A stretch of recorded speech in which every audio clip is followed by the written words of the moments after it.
തിരുവനന്തപുരം നെടുമങ്ങാട് ജില്ലാ ആശുപത്രി കെട്ടിടത്തിന്റെ കോൺക്രീറ്റ് പാളി അടർന്നു വീണ് രോഗിയുടെ ബന്ധുവിന് പരിക്കേറ്റ സംഭവത്തിൽ പ്രതിഷേധം സംഘടിപ്പിച്ചു.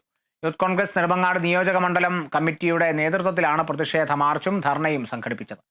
പ്രതിഷേധ പരിപാടി യൂത്ത് കോൺഗ്രസ് സംസ്ഥാന സെക്രട്ടറി അഡ്വക്കേറ്റ് അഭിജിത്ത് എസ്.കെ ഉദ്ഘാടനം ചെയ്തു. അപകടാവസ്ഥയിലായ ജില്ലാ ആശുപത്രിയിലെ കെട്ടിടങ്ങൾ പൊളിച്ചു മാറ്റണമെന്ന് യൂത്ത് കോൺഗ്രസ് മണ്ഡലം പ്രസിഡന്റ് താഹിർ നെടുമങ്ങാട് ആവശ്യപ്പെട്ടു. CPM-ന് വേണ്ടി പണിയെടുക്കുന്ന കുറച്ച് ആളുകൾക്ക് തൊഴിൽ കൊടുക്കുന്ന ഒരു ഇടമായിട്ടാണ് നെടുമങ്ങാട് ജില്ലാ ആശുപത്രി കഴിഞ്ഞ എത്രയോ കാലമായിട്ട് പ്രവർത്തിക്കുന്നത്. രോഗിയുമായിട്ട് നെടുമങ്ങാട് ആശുപത്രിയിൽ OP ടിക്കറ്റ് എടുത്ത് കടന്നു വരികയുണ്ടായി.